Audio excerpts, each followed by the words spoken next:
Good morning, good afternoon, or good evening, depending on what time you are listening. My name is Justin Grimsky. I am a partner at Seacrest Wardle and a proud member of the firm's Premises Liability Practice Group. During this installment of the Premises Liability webinar series, I am going to be discussing two things. First, the difference between the premises liability and general or ordinary negligence causes of action, and two, how those causes of action interplay with the Michigan no-fault system. But first, let's discuss premises liability and general/ordinary negligence. So what are they?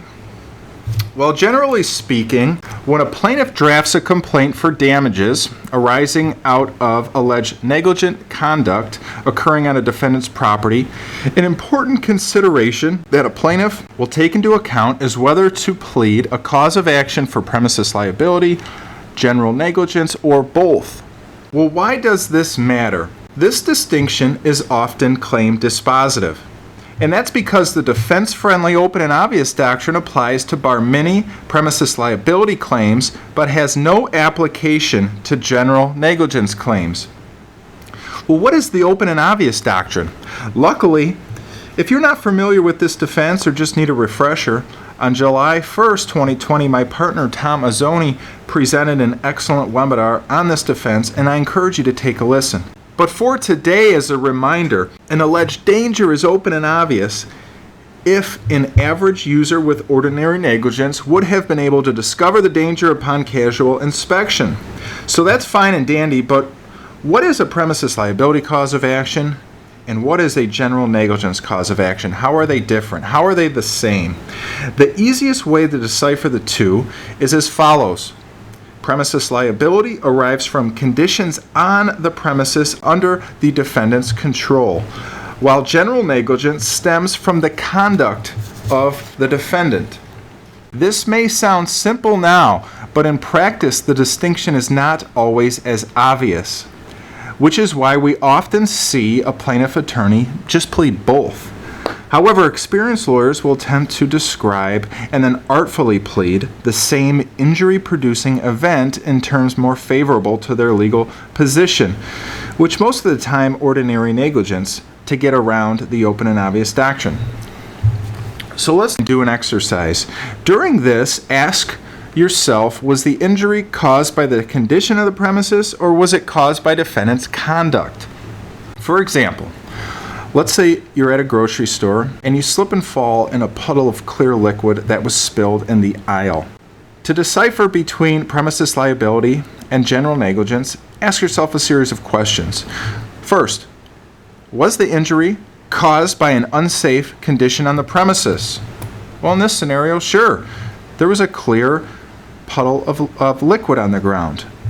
And second, ask yourself, or was the injury caused by the conduct of the defendant? Here, the conduct of the grocery store employee in failing to clean up the spill, despite maybe having noticed it. Well, okay, I guess that could have been the case here. What sounds like a bright line legal rule in theory is really less clear in application.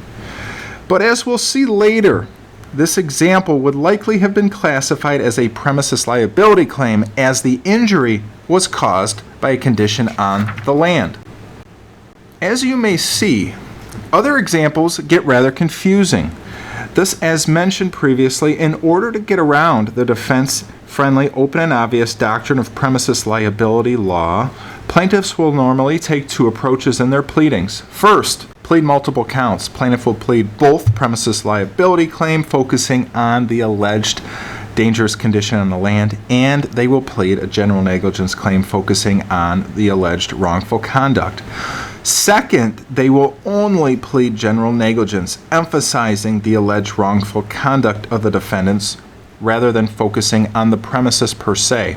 Very seldom, however, will we see a claimant plead only premises liability.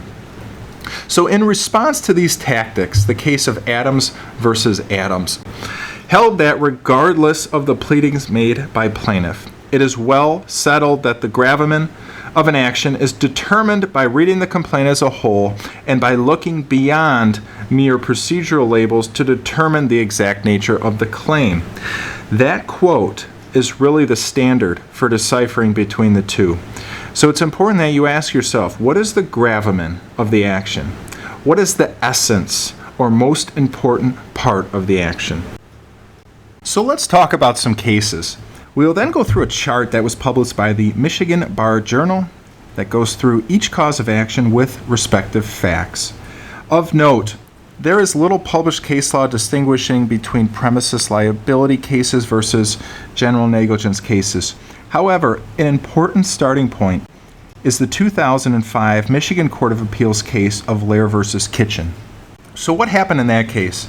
Plaintiff was helping the defendant repair a farm tractor on the defendant's property. During the repair, the bucket on the tractor moved as a result of the repair work. This resulted in plaintiff being pinned between the bucket and the tractor body. The plaintiff's wrongful death complaint alleged a single, generalized count of negligence without specifying the underlying theory of liability. The trial court granted summary disposition in favor of the defendant under the open and obvious doctrine. In so doing, the court held the claim sounded in premises liability, and the defendant had no duty to warn of the obvious danger. The Court of Appeals, however, reversed. In separate opinions written by each of the three panel judges, they opined that the case was more suitably a general negligence case. So two main points that we took from Laier were, first, there is a difference between premises liability and ordinary negligence, which is really the first time we ever saw a court distinguish the two. And second, the open and obvious doctrine does not apply to ordinary negligence cases. So by history, that is where we started. The next published case I want to discuss is Buhalis versus Trinity Continuing Care Services. This is a 2012 case. What happened in Buhalis? Well, the plaintiff slipped and fell on ice near the patio of the entrance of a building owned by the defendant. The plaintiff asserted both premises liability and general negligence claims. The trial court dismissed the premises liability claim on the basis of the open and obvious defense. However, refused to dismiss the general negligence claim. Well, the Court of Appeals reversed. In so doing, the Court of Appeals held, if the plaintiff's injury arose from an alleged dangerous condition on the land, the action sounds in premises liability rather than ordinary negligence. This is even true when the plaintiff alleges that the premises possessor created the condition giving rise to the plaintiff's injury. So remember, earlier in this presentation, we gave the example of the grocery store. That is why that is likely a premises liability claim. It's a condition on the property that caused the alleged injury. The court in Buhalis stated that in applying the rule to the facts of the case, though plaintiff asserted that Trinity's employees allegedly caused the dangerous condition at issue, this allegation does not transform the claim into one of general negligence. Therefore, the plaintiff's negligence claim was a premises liability claim that the open and obvious doctrine disposed of. Next, I want to discuss the 2008 case of Kwiatowski versus Coachlight Estates. Now, it's important to note that this is really the only Michigan Supreme Court guidance that we have. Unfortunately, the guidance is less than clear and does not offer much help to practitioners or to the bench. The facts in Kwiatowski are straightforward. Plaintiff lived in a mobile home park owned and managed by the defendants. Defendant opened a door at the management office. In so doing, it hit the plaintiff and caused the plaintiff to fall from a porch and sustain injury. The plaintiff initially filed suit against the defendants on a premises liability theory. The trial court, however, granted defendant's motion for summary disposition, but allowed the plaintiff to file an amended complaint to allege general negligence against the defendant. The defendants again sought summary disposition, but the court denied that motion. Well, the Court of Appeals reversed. Interestingly, the Court of Appeals found that plaintiff's injury was not caused by the door hitting plaintiff's face and chest, but rather the plaintiff's injury was caused by his fall once he lost his balance on the small porch and when he caught his foot on the door. The small porch and slight gap between the porch and the door are conditions on the land. Thus, the Court of Appeals held that plaintiff's claim arguably sounds in premises liability and general negligence. The Michigan Supreme Court reversed and found that plaintiff's claim was based on defendant's negligence in opening the door as opposed to defendant's failure to protect plaintiff from dangerous conditions on the land. Thus, the Michigan Supreme Court held that this was a general negligence case. So in review, Kwiatowski stemmed from a very simple set of undisputed facts, yet the judges of the split Court of Appeals panel and the justices of the Michigan Supreme Court reached very different conclusions about whether the gravamen of plaintiff's claim involved a condition on the land or whether it was defendant's conduct. The lesson to take from Kwiatowski is that the gravamen of plaintiff's complaint lies in the eyes of the beholder. This means, in practice, persuasive lawyering, as well as which member of the bench is making the decision, could make all the difference. Since Laier, the Michigan Court of Appeals has issued dozens of unpublished opinions dealing with the matter. Some provide very helpful guidance. Now, space limitations do not allow for discussion of the body of unpublished case law, but there is a chart that was authored by the Michigan Bar Journal that depicts these cases very well. So let's go through these cases. The first one I want to discuss is Berry versus Dearborn Heights Montessori. So what happened in that case? Plaintiff fell off of a stage that plaintiff alleged was built improperly. The court found the case to be one of premises liability and dismissed that for being open and obvious. Similar to Berry is Davis versus Olympia Entertainment. In that case, plaintiff sued for both premises liability and ordinary negligence when she fell in a dark theater. Plaintiff alleged that defendant breached his duty to properly usher her to her correct seat, thereby causing her to trip and fall when she attempted to find her correct seat in the dark.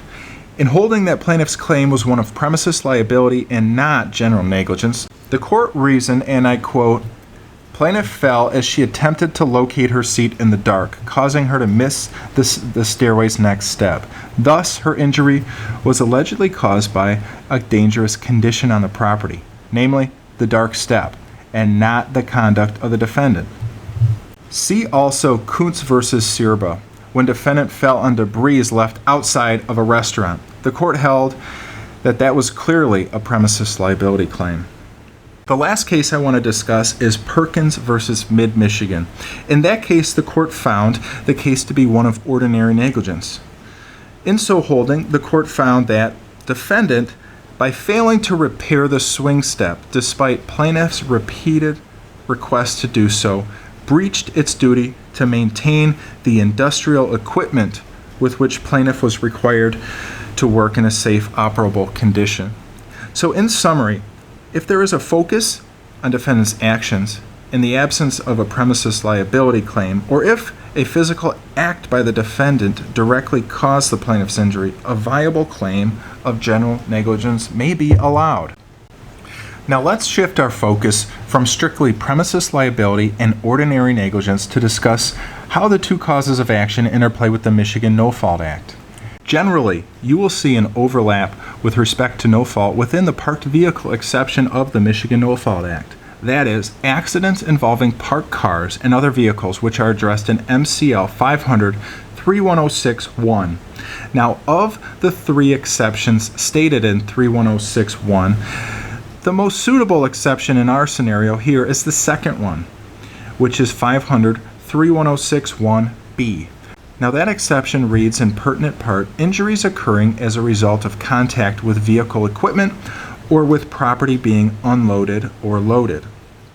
Now, as a general rule, which has been held over the years, to be eligible for PIP benefits when an injury involves a parked vehicle, MCL 500-3105 requires that the injury arise from the injured person's use of the motor vehicle as a motor vehicle. That is, the activity giving rise to the injury must be closely related to the vehicle's transportational function. Well, what the heck does that mean? Let's look to Kemp versus Farm Bureau. In that case, plaintiff sought no-fault benefits after injuring himself while falling in the driveway. When plaintiff fell, he was unloading personal items from the backseat of his pickup truck. At the trial court level, the Wayne County Circuit Court granted defendant's motion for summary disposition, citing that plaintiff's injuries did not have sufficient linkage with the use of a motor vehicle, because the causal nexus between the injury and the motor vehicle was merely incidental. Well, the Court of Appeals disagreed and held that plaintiff was entitled to no-fault benefits. The Court of Appeals found that plaintiff's injury arose out of the use of a parked vehicle. His property being lowered from the vehicle was in the unloading process. Well, the Michigan Supreme Court disagreed with the Court of Appeals to the extent that at least creates a question of fact. But in so holding, they simply stated that the question of fact exists with respect to whether plaintiff satisfied the parked vehicle exception and whether the corresponding causation requirement of the injuries related to his accident.